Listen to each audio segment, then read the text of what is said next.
오늘 우리에게 주신 하나님의 말씀은 고린도후서 5장 16절에서 21절입니다.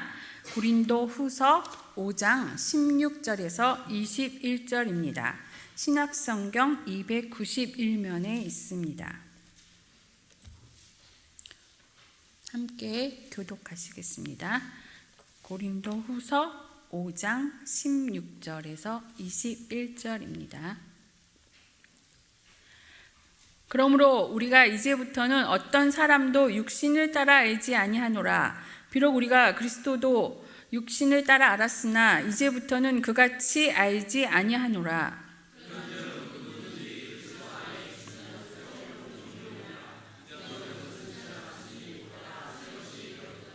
모든 것이 하나님께로서 났으며 그가 그리스도로 말미암아 우리를 자기와 화목하게 하시고 또 우리에게 화목하게 하는 직분을 주셨으니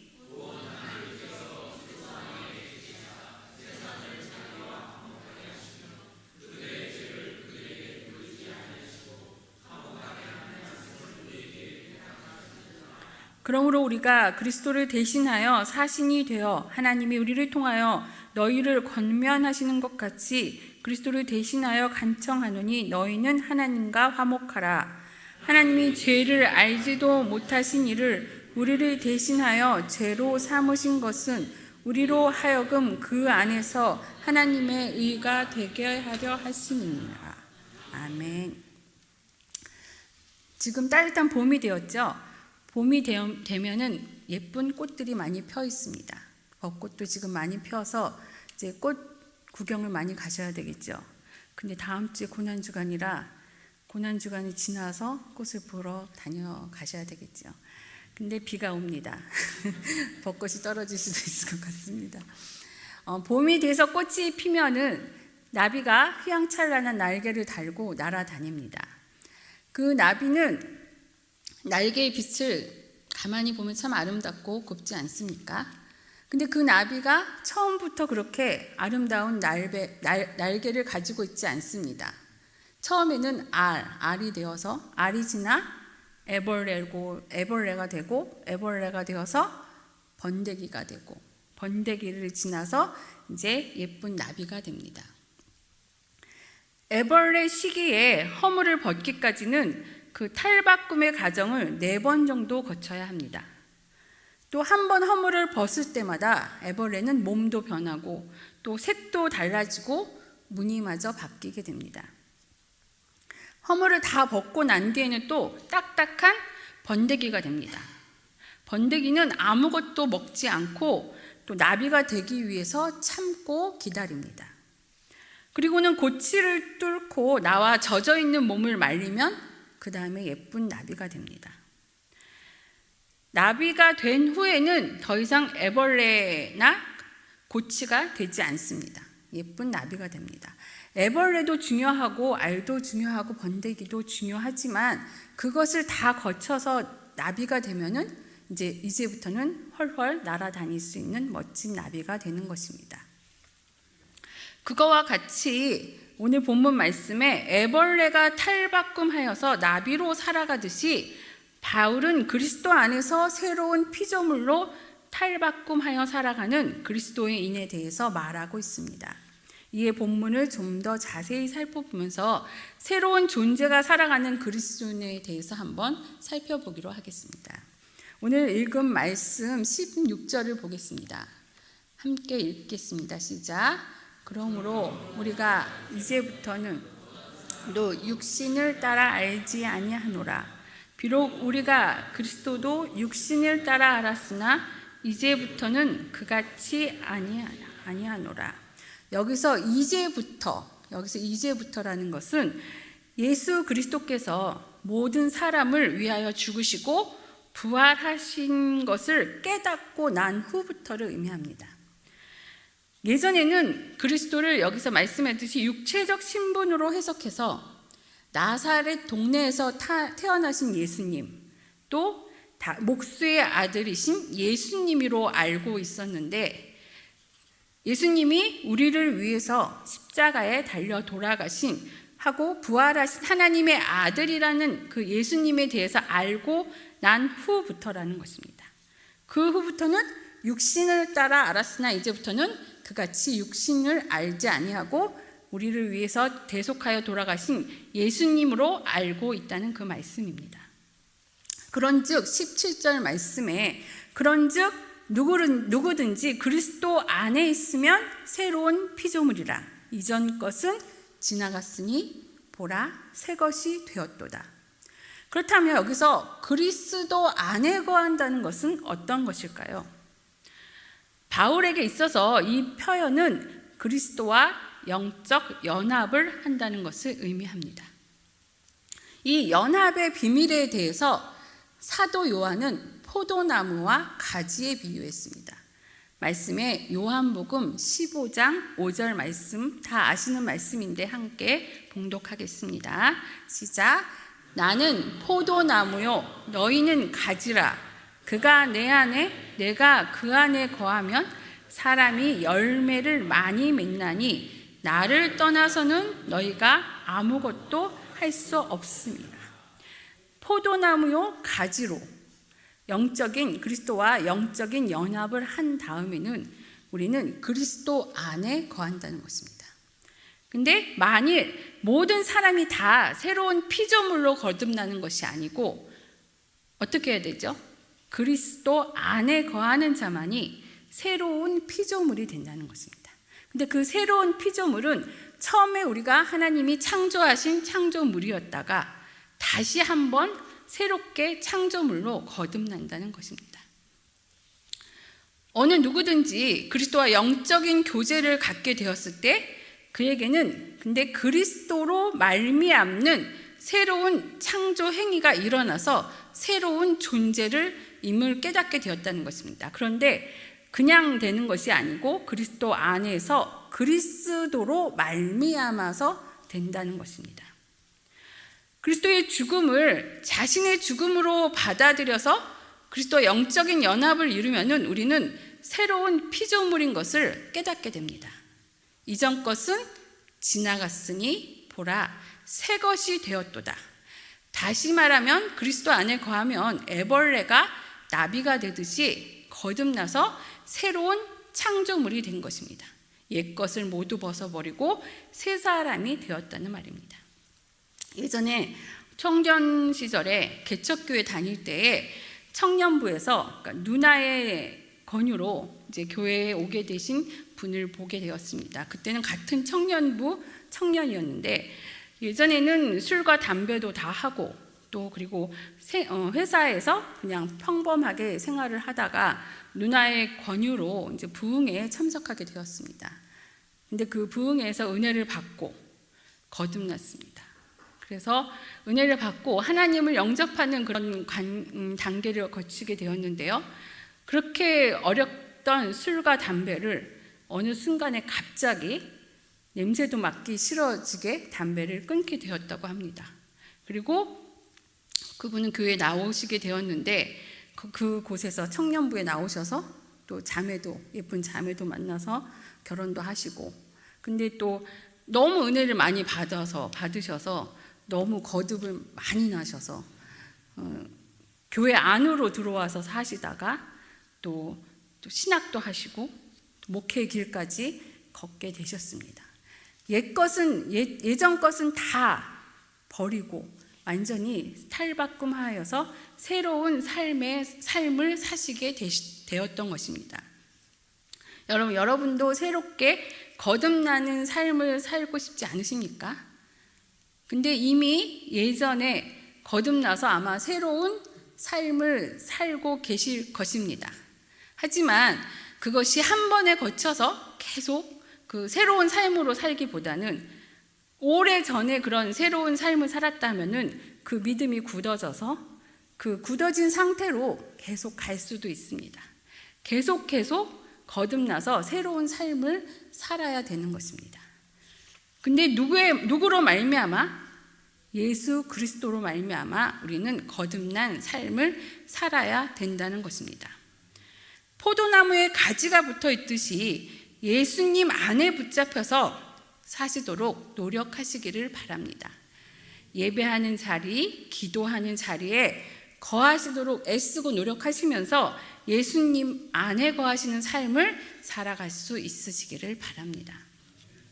오늘 읽은 본문 말씀에서 그럼 그리스도 안에 거하는 자는 어떠한 자이며 또 어떠한 일을 행하며 살아야 하는지 세 가지로 말씀하고 계십니다.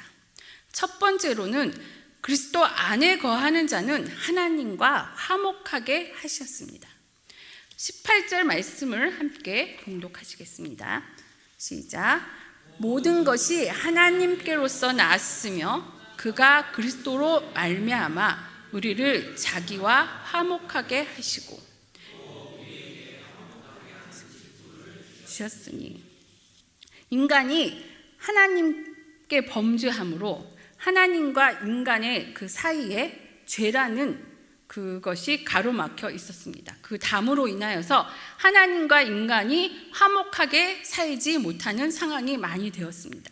그 죄를 벗어버려야지만이 하나님과 우리는 화목한 관계가 될 수 있는 것입니다. 근데 그것은 우리의 힘으로 하는 것이 아니고 누구의 힘으로? 하나님의 주관으로 우리는 그것을 할 수 있는 것입니다. 우리가 아무리 하나님과 화목하려 한다 할지라도 그것은 하나님의 주권 하에서 그렇게 이루어진다는 것입니다. 그것도 또한 그리스도로 말미암아 그리스도가 우리를 위하여 대신하여 십자가에 달려 돌아가시고 그 죄를 사하여 주셨기 때문에 하나님과 우리 간에 화목이 이루어질 수 있다는 말씀입니다. 그래서 우리를 자기와 화목하게 하시고, 그러니까 하나님이 우리와 화목하게 하셨는데 그것은 우리의 노력이 아닌 하나님의 은총으로 인하여서 화목이 이루어지었다는 것입니다. 바울은 말합니다. 그리스도께서 모든 사람을 위하여 죽으셨기 때문에 우리도 죽은 것이고 우리는 그의 죽음으로 말미암아 생명을 얻게 되었으니 이제 우리는 우리 자신을 위하여 살 것이 아니라 그리스도를 위하여 살아야 한다고 말합니다. 또한 바울은 그리스도의 사랑을 받은 우리들은 그리스도를 위하여 또한 이웃을 위하여 헌신하는 삶을 살아야 한다고 합니다. 이번에 의성 산불 진화 중에서 헬기 추락 순직한 박현우 장로님의 이야기가 국민일보에 실린 것을 보게 되었습니다.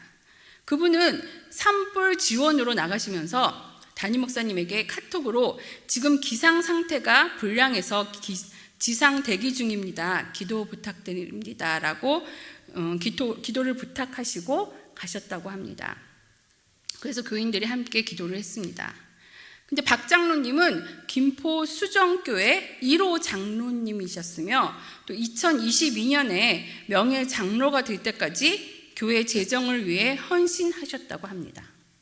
박 장로님은 건강 관리에도 열심이었고 또 먹는 식습관도 잘 하시고 금연 금주도 기본이며 그 식사 관리를 잘 하셨기 때문에 건강 관리도 사명으로 여기고 하셨다고 합니다. 모든 자리에서 묵묵히 빛과 소금의 역할을 해낸 신앙인이셨습니다. 박 장로님이 산불을 잘 진화하시고 집으로 귀환하셨으면 정말 은혜가 되었던 것인데 안타깝게도 순직을 하시게 되었습니다. 그것이 가족에게는 큰 상처가 됐을 수도 있습니다. 하지만 그 하나님의 뜻은 알 수 없지만 박 장로님의 삶을 돌아보았을 때는 그 산불을 난 곳에 갈 때는 연세가 많으셨기에 좀 그것을 좀 뒤로 미룰 수도 있었는데 자진하여 나가셔가지고 끝까지 최선을 다하시고 순직을 하신 것입니다. 그분의 삶을 보았을 때는 정말로 마지막까지 헌신하고 생을 마감하셨다는 그런 것에 우리는 숙연해질 수밖에 없습니다. 그것은 극한 상황이기도 하지만은 우리는 우리 자신을 위하여서만 살 것이 아니고 그리스도를 위하여 또 남을 위하여 헌신하는 삶을 살아야 한다는 것입니다. 많은 사람들이 그 고통하는 곳에 불길을 두려워하고 있으면 얼마나 무서웠겠습니까? 그것을 하나님께서 지켜주시고 그 모든 교인들의 그 기도에 응답해 주셨다면 정말 더 은혜가 되고 좋은 일이었겠지만 그 이후의 일은 하나님께서 인도하실 거라 믿습니다. 또 하나님 그리스도 안에 있는 자는 둘째로 그리스도 안에 거하지 않는 자들과 하나님과 화목하게 하는 직분을 주셨습니다. 화목하는 말씀을 우리에게 부탁하셨습니다. 19절 말씀을 함께 봉독하시겠습니다. 시작. 곧 하나님께서 그리스도 안에 계시사 세상을 자기와 화목하게 하시며 그들의 죄를 그들에게 돌리지 아니하시고 화목하게 하는 말씀을 우리에게 부탁하셨느니라. 바울은 하나님과 인간 관계에 있어서 적대적 관계, 화목한 관계를 결정하는 그 핵심적인 것이 죄라고 이야기합니다. 죄로 인해서 하나님과 화목하게 될 수도 있고 적대적인 관계가 될 수 있다고도 하였습니다. 그 죄로 인하여서 하나님과 우리가 관계가 화목할 수 없게 되었을 때 그 죄를 대신하여 예수 그리스도께서 십자가에 달려 돌아가셨기에 화목한 관계가 되었지만 화목한 관계가 되지 않은 사람들이 많이 있습니다. 그들에게 우리는 화목하게 할 수 있는 말씀을 부탁하셨습니다. 그 말씀을 전하라고 하였습니다. 우리만 하나님과 화목한 관계를 가질 것이 아니고 하나님을 모르는 이들에게도 우리가 말씀을 전하라는 그런 사명을 우리에게 주신 것입니다. 그 말씀을 주변 사람들에게 전할 수도 있고 또 믿지 않는 가족에게도 전할 수 있고 또 언어가 다른 이들에게 그 사람들의 언어로도 전할 수 있는 것입니다. 그것이 바로 선교인 것입니다. 우리는 우리 교회 안에서나 이 동네 안에서만 하나님 말씀을 듣고 전하는 것이 아니고 더 밖으로 해외까지 말씀을 전할 수 있는 사명을 갖고 있는 것입니다. 그리스도 안에 거하는 자는 세 번째로 사신이 되어 그리스도를 대신하여 간청할 수 있습니다. 한번 20절 말씀을 보겠습니다. 시작. 그러므로 우리가 그리스도를 대신하여 되어 하나님이 우리를 통하여 너희를 권면하신 것 같이 그리스도를 대신하여 간청하노니 너희는 하나님과 화목하라. 바울은 그리스도 안에 나타난 하나님의 구원 계획을 화해라는 신학적 용어로 표현을 하였습니다.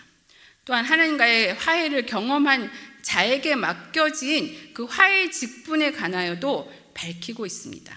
여기 말씀에 그리스도를 대신하여 사신이 되어 사신을 사전에 살펴보면은 국가의 명령을 받고 외국의 사절로 가는 신하, 대사는 자신을 보낸 사람의 입장을 대변하는 사람, 그 사람들이 선포하고 호소하고 간청하고 촉구하는 사람이라고 합니다.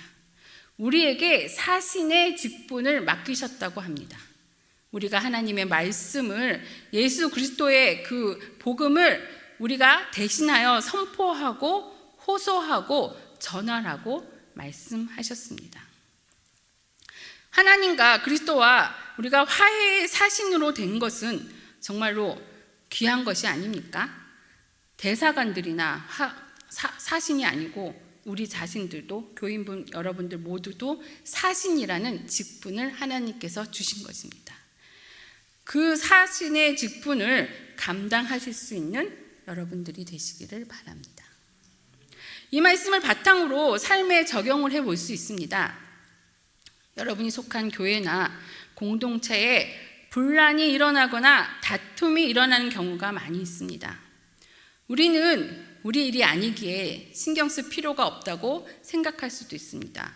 또한 우리에게 불똥이 떨어지지는 않을까 싶어서 조용히 묵인하고 있을 수도 있습니다. 그런데 하나님 우리에게 그리스도를 대신하여 사신이라고 명령하셨습니다. 그 직분을 감당하려면 우리는 그것을 열심히 해야 될 것입니다. 강단에서만 하나님의 말씀을 선포하는 것이 아니고 주변 사람들에게도 하나님의 말씀을 선포하는 사신이 되어야 한다고 말씀을 하신 것입니다. 교회 안에서나 공동체 안에서 서로 갈등하며 분쟁을 일으키고 있을 때에 우리는 그 상황을 피하려 하고 우리는 내 책임이 아니라고 그것을 따르려 하지 않을 수도 있습니다. 모두 다 각자의 입장이 있습니다. 제가 자동차를 운전하고 갔을 때 같은 길에서 자동차를 몰고 갈 때는 건널목에 사람들이 지나가면은 좀 더 참지 그러나 그런 생각을 하다가 같은 길인데 제가 건널목을 지나는 횡단보도 건너가는 그 보행자 입장이었을 때는 아니 지금 사람이 건너가는데 멈추지 않으려나 하는 각자의 그 처한 상황에 따라서 상대방을 이해하지 못하는 경우를 제가 금방 느끼게 되었습니다. 우리가 어머니였을 때나 딸이었을 때나 남편이었을 때나 부인이 되었을 때나 각자 입장이 달랐을 때 상대방이 참아주고 상대방이 멈춰주기를 기다리고 생각하는 경우가 많이 있습니다. 그런데 그런 각자의 입장을 생각을 하면서 그 분쟁이나 다툼이 일어났을 때 그 각자의 상대방의 입장을 이해하도록 서로 설득을 하면서 분쟁이나 어려움이 당할 때에 우리가 화해의 사신으로서 그것을 감당할 수 있는 그런 자격도 갖고 있다는 것입니다. 하지만 이 모든 것은 내 힘으로 하려고 내가 사명감에 불타서 하려고 하는 것은 솔직히 위험한 일입니다.